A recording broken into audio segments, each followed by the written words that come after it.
오늘 말씀은요, 지금 바울이 이 아그리파 왕 앞에서 증언하고 있어요. 그래서 첫 번째가 뭐냐면 19절에 있는 말씀이에요. 아그리파 왕이여, 그러므로 하늘에서 보이신 것을 내가 거스리지 아니하고. 여러분, 우리가 물과 성령으로 거듭났다라는 말이 무슨 뜻이냐면 하늘의 것이 보이기 시작했다는 거예요. 사람들은 기본이 뭐냐면요, 눈에 보이는 것으로 그거를 뭐라냐면 안목의 정욕이라고 해요. 거기에 사로잡혀서 살 수밖에 없어요. 왜? 보이는 게 다니까. 그런데 우리가 하나님 앞에서 새로운 피조물, 새로운 새 생명을 가지고 있는 사람들은 보이지 않는 세계를 보이고 또 그 보이지 않는 것들을 추구하고 살 수 있도록 우리가 변화됐다는 거예요. 그게 뭐냐면 오늘 바울이 뭐라고 했냐면 하늘에서 보이신 것이 있었다. 바울은 뭘 보고 살았냐면요, 사람들의 죄를 보고 살았어요. 또 자신의 죄를 보고 살았어요. 그래서 자기는 얼마나 깨끗하고 거룩한 것인지를 늘 점검하고 사는 거예요. 또 누가 그 조금이라도 뭔가 이 율법에 어긋났는지 그거를 어떻게든지 그 율법에 어긋난 것이 있는지 없는지를 찾다 보니까 그 눈이 독사의 눈이 되는 거잖아요.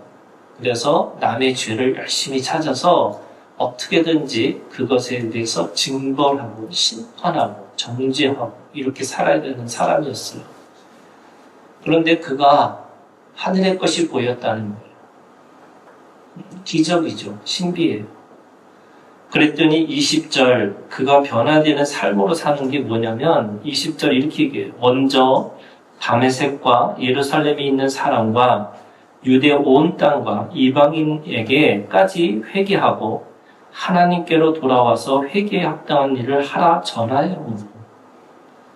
그가 심판자에서 어떤 사람이 되냐면 다시 돌아올 수 있도록 전하는 자가 됐다라고 얘기하는 거예요. 여러분, 죄가 없다는 게 아니에요. 하나님 예수 그리스도가 죄사함을 우리한테 주신 것이 과거의 죄, 현재의 죄, 미래의 죄까지 다 깨끗하게 하셨지만 우리가 살아가는 이 삶이라는 것은 먼지투성이의 삶이에요.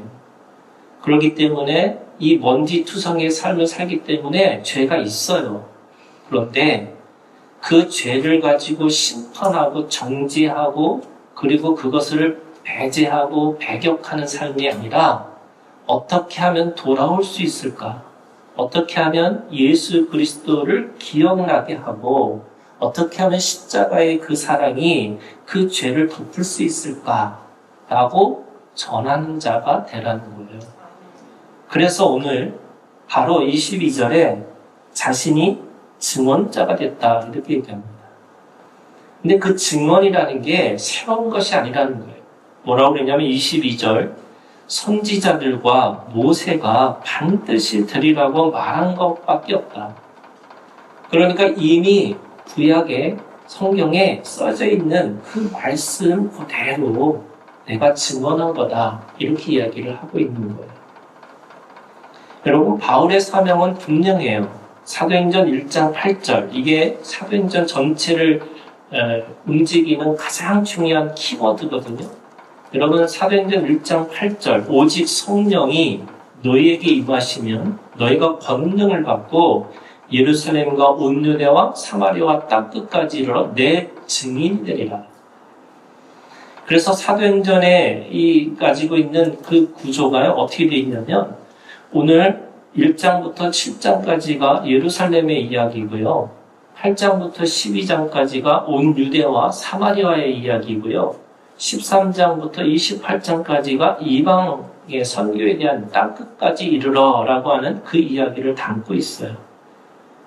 그러니까 똑같이 사도행전 1장 8절에 있는 이 말씀대로 자신은 하늘에 보인 거 그리고 그것이 바로 회개를 촉구하는 말씀, 복음을 전하는 거고 자기는 이미 쓰여진 그 말씀대로 증언자가 됐다 이야기를 하고 있는 거죠.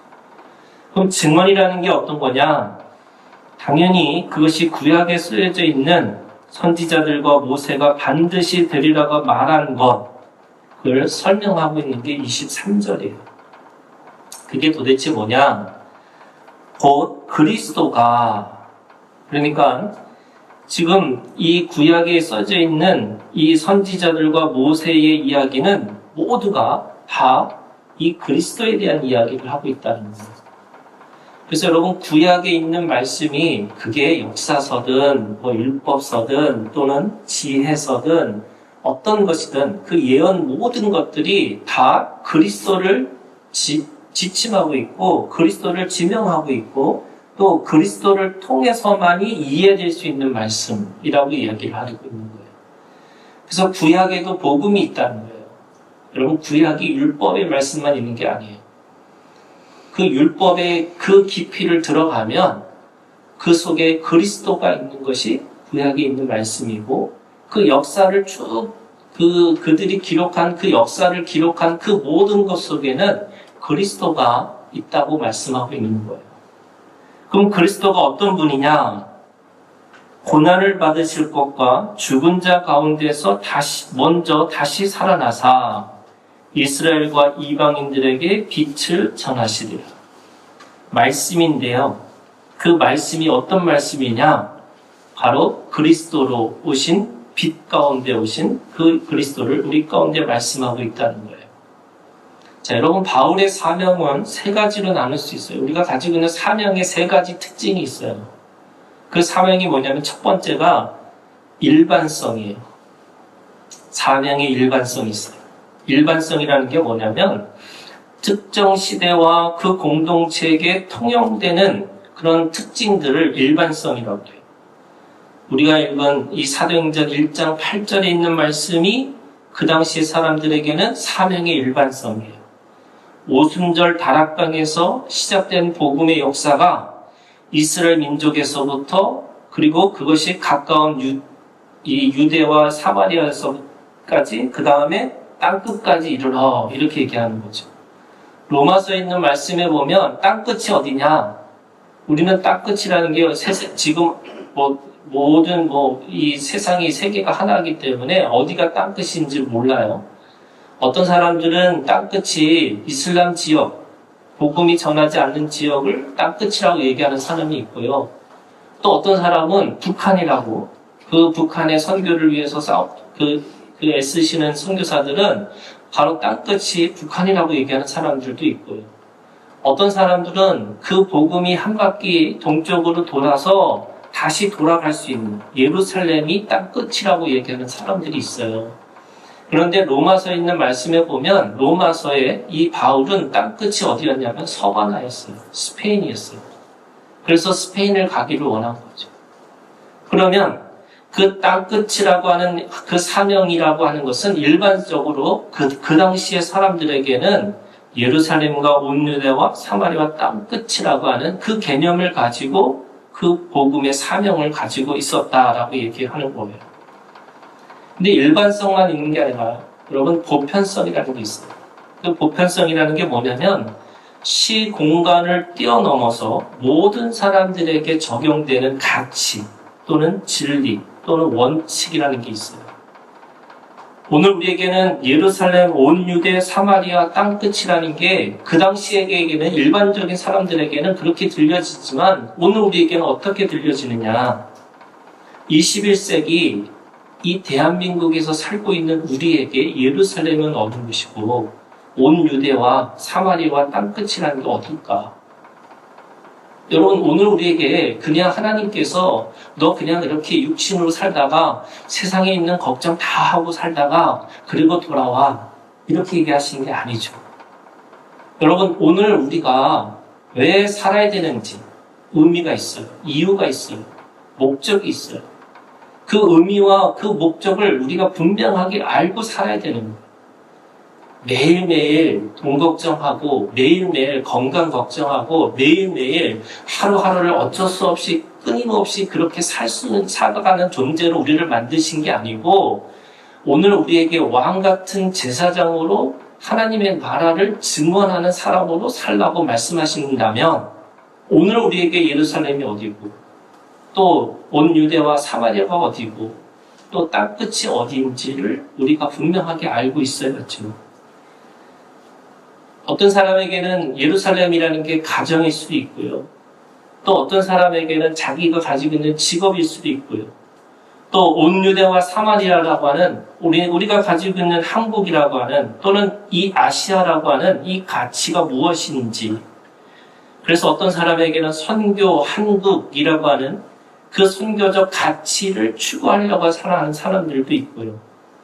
또 땅끝이라고 아까 얘기했던 것처럼 어떤 사람은 북한이 나의 선교지라고 생각하는 사람이 있고, 어떤 사람은 이슬람 지역이라고 생각하는 사람이 있고, 어떤 사람은 예루살렘에 가서 복음을 전하는 사람, 그 땅끝이라는 게 도대체 어딜까? 이것이 보편성이죠. 사명의 보편성이라는 게 있는 거예요. 일반적인 것도 있고 보편적인 것도 있다면 세 번째, 개별성이에요. 오늘 우리가 인격적인 관계 속에서 하나님 앞에 나에게 맞는, 나에게 주시는 그것이 뭘까라고 생각하는 거죠. 오늘 바울에게는 그것이 뭐였어요? 바울은 이렇게 얘기했어요. 20절에 다메섹과 예루살렘에 있는 사람과 유대 온 땅과 이방인에게까지 회개하고, 이것은 개별적인 이 바울에게 있어서 자신의 고백을 이야기하고 있는 거예요. 하나님이 오늘 우리들에게 자신은 각각의 다 일반적인 사명도 주고 보편적인 사명도 주셨지만, 나에게는 그것이 다메섹이었고 그것이 예루살렘이었고 그리고 이방인이었다라고 얘기를 하고 있는 거죠.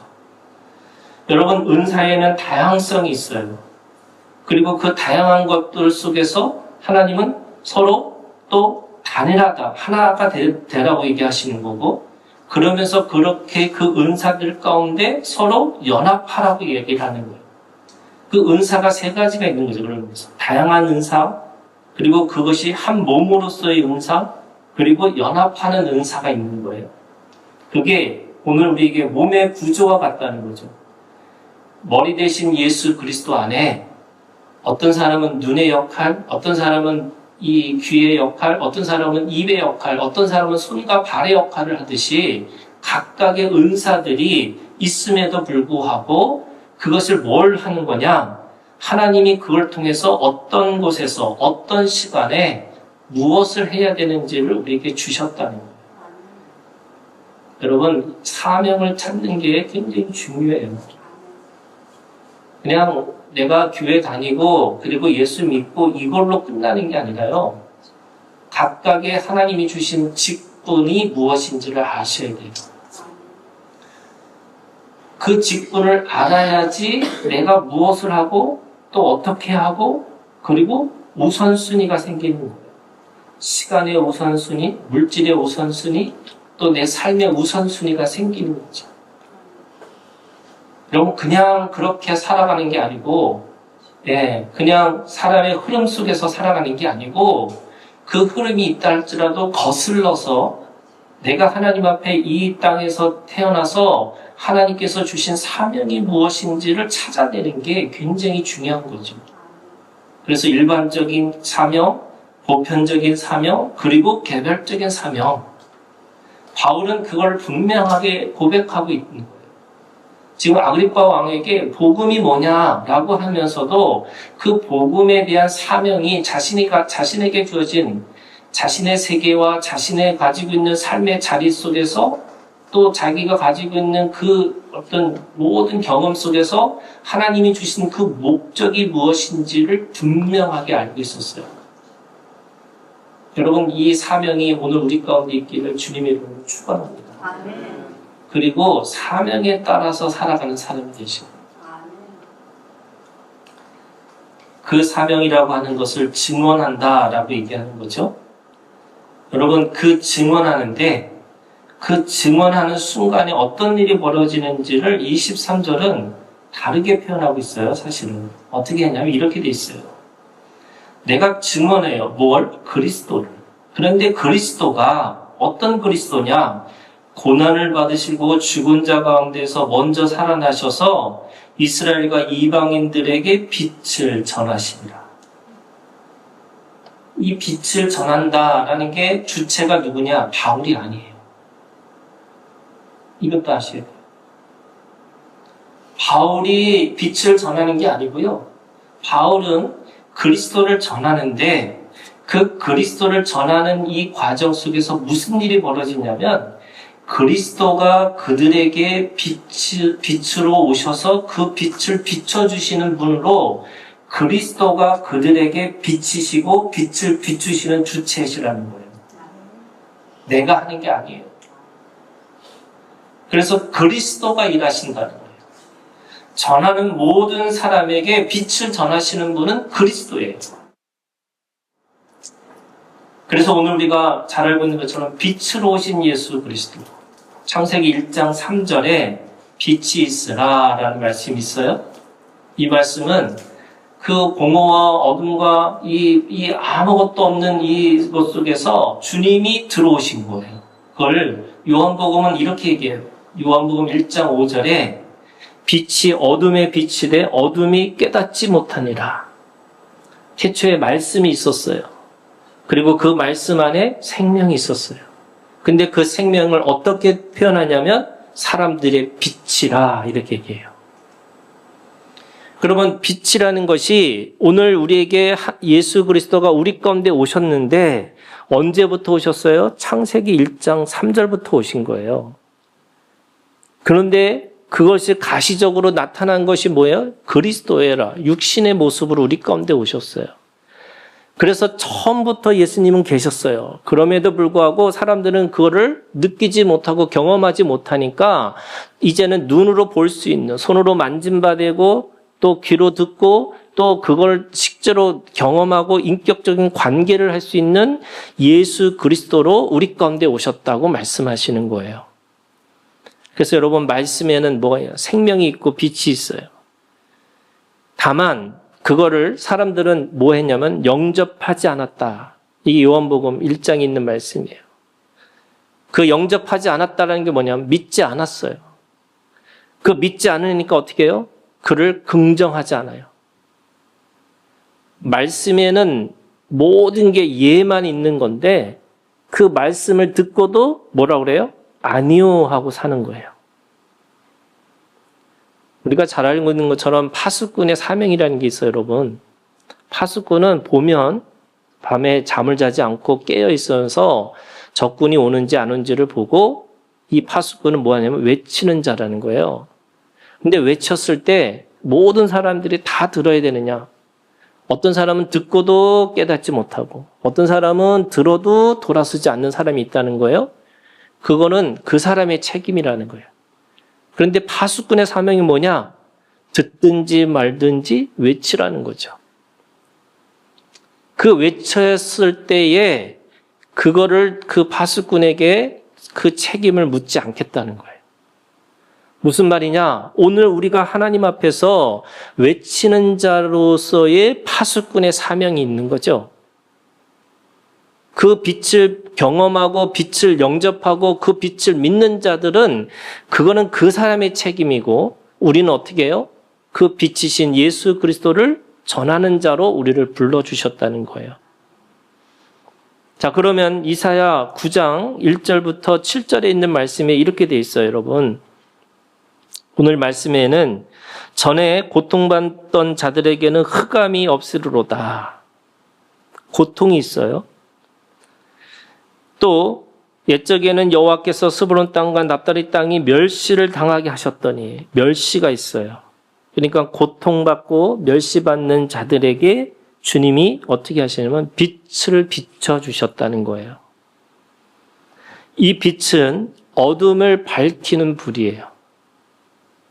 그러니까 예수님이 우리 가운데 우리가 예수님을 전하는 순간에 어둠 속에서 그 밝히 보여줄 수 있는 빛으로 예수님이 비춰주시겠다는 거예요.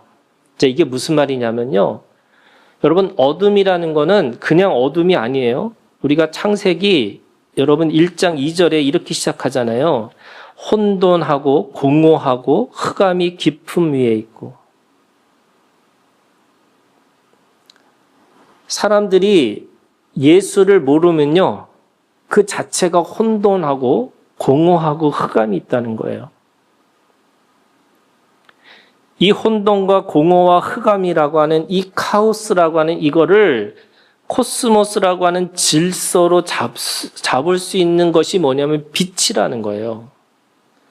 예수 그리스도가 오셔야지만, 예수 그리스도의 빛이 그거를 비춰주셔야지만 혼돈이, 공허가, 흑암이 하나님 앞에서 온전한 질서로 보여주고 그 질서로 채워지고 그 질서 가운데 그것이 분별되어질 수 있는, 아주 분명하게 빛 가운데 보여지기 때문에 그것이 그 실체가 무엇인지를 보게 될 수 있다는 거예요.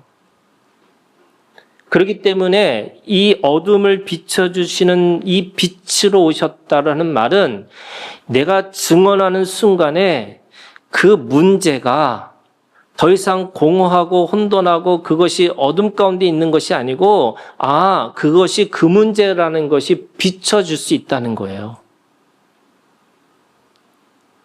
그래서 그 어둠 속에서 있는 사람들이 어떤 사람들이냐면 고통받는 사람들이고 멸시를 당하는 사람들인데, 그 빛으로 말미암아 어떻게 됐어요? 영화롭게 된다는 거예요.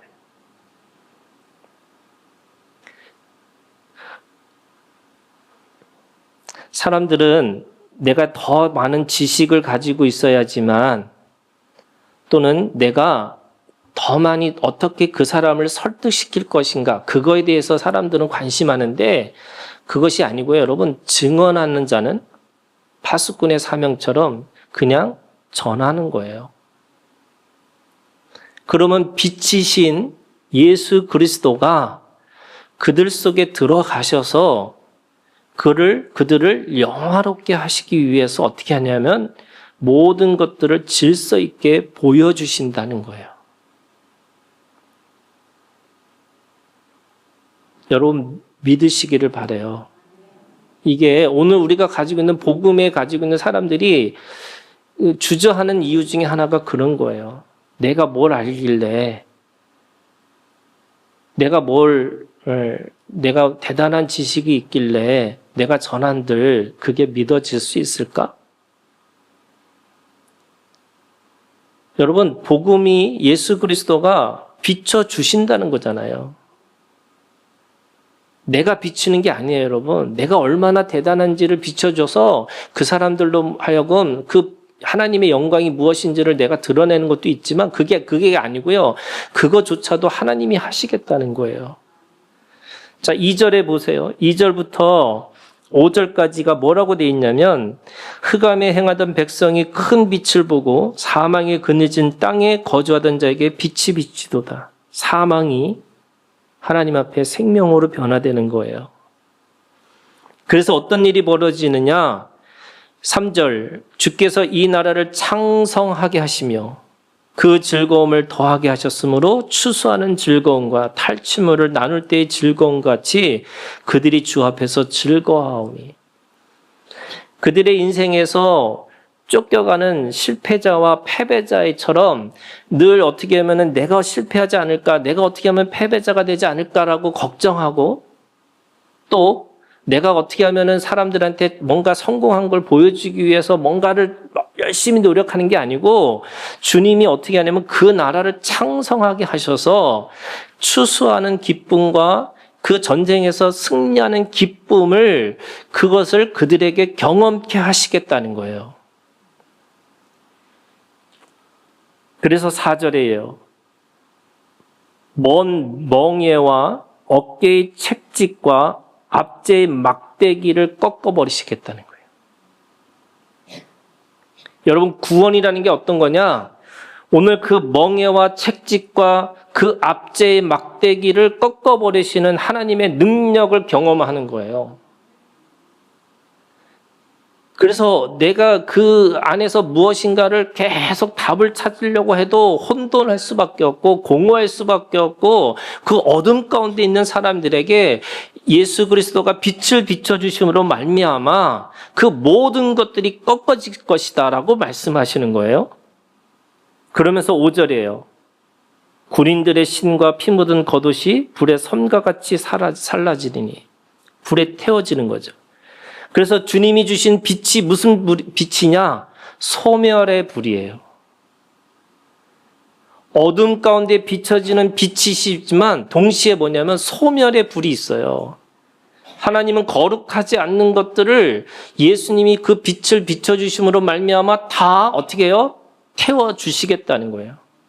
그 군인들이 가지고 있는 신, 그들이 가지고 있는 갑옷, 그들이 가지고 있는 마병, 그들이 가지고 있는 말과 그 모든 것들을 다 진멸하시는 불로 태워주시겠다는 거예요. 그 모든 것들 속에서 하나님이 그 소멸하는 불을 통해서 어떻게 하느냐? 승리의 기쁨, 하나님 앞에 추수의 기쁨이 그들 가운데 있을 것이다. 이렇게 말씀하세요. 그러면서 7절이에요. 그 정사와 평강의 더함이 무궁하며 또 다윗의 왕자와 그의 나라에 군림하여 그 나라를 굳게 세우고 지금 이후로 영원히 정의와 공의로 그것을 보존할 것이라. 만군의 여호와의 뭐예요? 열심이에요. 여러분, 이 열심이 무슨 열심이냐? 하나님의 사랑의 불이에요. 사랑의 빛이에요. 하나님의 그 사랑은 어떤 물에도 꺼지지 않을 거고요. 어떤 것에서도 지워지지 않는 도장과 같은 사랑에 우리에게 비춰주는 불 같은 사랑이 있으세요. 하나님의 열심이 있어요. 그래서 그 열심을 통해서 어떻게 하냐면 하나님은 그들을 계속 공의롭고 정의롭게 하나님께서 그들을 계속 세워나가시겠다는 거예요. 그들을 내버려 두지 않으시고 그냥 인생에 그렇게 살아가는 사람들로 그냥 그렇게 보고 계시는 분이 아니라 그 인생 가운데 간섭해 주시고 그 일들 가운데 함께하여 주셔서 그들로 하여금 하나님의 사랑으로 계속 사랑의 열심을 통해서 그들을 도우시고 인도하시고 깨우쳐 주시고 그들을 또 그렇게 끌고 가시기 위해서 스스로 그 안에서 모든 멸시와 모든 모욕을 당하시면서까지 그들을 도와주시겠다는 거예요. 여러분, 이 사랑의 불이 우리 가운데 있다는 거예요. 그러면 여러분, 예수님이 빛을 비추시리라 라는 이 빛이라는 게 어떤 거냐요? 어둠을 밝혀주는 거고 그 거룩하지 않는 것들을 정결케 하는 정결의 불이고 그리고 하나님이 끝까지 너희를 사랑하시겠다라고는 사랑의 불과 같은 거예요. 내가 증언하면 이게 증언한다는 게 여러분 뭐 하냐면 내 입을 벌려서 말을 하는 거예요. 저는 창세기 1장부터 쭉 읽으면서 참 신기해요. 그죠? 굳이 말 안 하지 않아도 누가 듣는다고 계속 말씀하시고 또 말씀하시고 또 말씀하시잖아요. 그리고 예수님도 기도에 대해서 말씀하실 때 뭐라 하냐면 네가 말하는 것이라고 그래요. 사람들이 어떻게 기도하는 줄 아세요, 여러분? 열심히 하나님 해주세요라고 해놓고 딱 일어날 때 무슨 말을 하는 줄 아세요? 되겠어? 그러면서 뭐라 그래요? 네가 말한 그대로 되리라. 여러분, 우리가 말을 한다니까요. 하나님이 우리한테, 여러분, 저는 사람들이 이 인간은 정치적 동물이고 무슨 사회적 동물이고 이런 거지만 여러분, 저는 가장 사람에게서 가장 중요한 게 뭐냐면 여러분, 말하는 인간이에요. 우리가 기독교라고 하는 이 신앙의 기초가 어디 있냐면 말씀에 있어요. 그래서 여러분, 사람의 변화가 어디서 일어나느냐? 저는 가장 중요한 건 말하는 것이 변하는 거예요. 왜요? 그 말이라는 건 그 사람의 마음의 깊은 내면 속에 있는 이 은밀한 자신의 그의 생각이에요. 그래서 제가 기독교인들은 어떤 일이 있어도 여러분 말을 못 하시면 안 돼. 여러분 사탄의 말이 뭔지 아세요? 말만 잘한다 이런 거잖아요, 여러분. 저는 그 말이 말을 못하게 하는 말 중에 최고의 말이라고 생각해요. 여러분, 말이 다예요. 여러분, 말이 다예요. 그래서 말에 싸우면서 지시면 안 돼요. 그러면 여러분, 오늘 우리가 하나님 앞에 빛을 전하시라고 하는 하나님의 능력이 어디서부터 오냐면요. 여러분, 내가 증언하는 것부터 시작한다는 거예요. 바울의 고백이에요. 내가 하늘의 것을 봤어요. 근데 어떻게 본 거예요? 말하시는 예수를 만난 거예요. 네가 박해하는 예수라 이렇게 얘기하잖아요.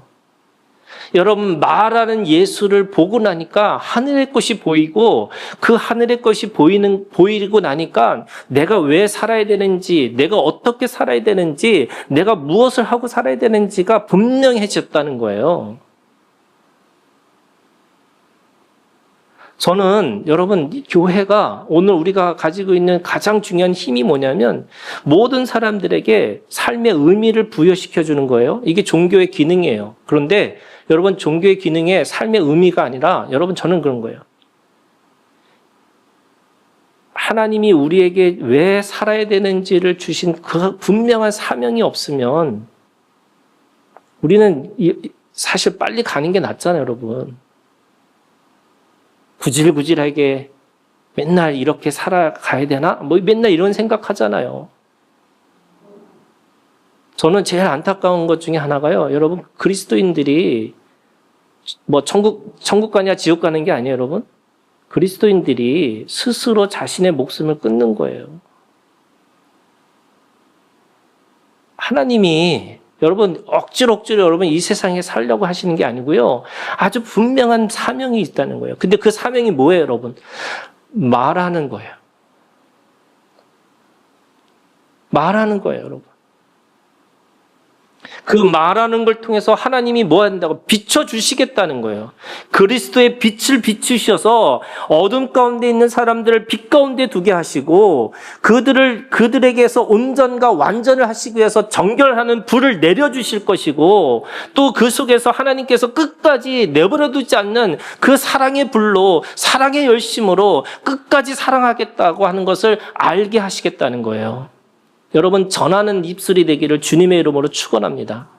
이 믿음이 오늘 우리 가운데 일어나서 여러분 전할 때마다 그리스도의 빛으로 그렇게 하나님이 비춰지는 역사를 경험하는 오늘 우리가 되기를 주님의 이름으로 축원합니다. 기도하겠습니다.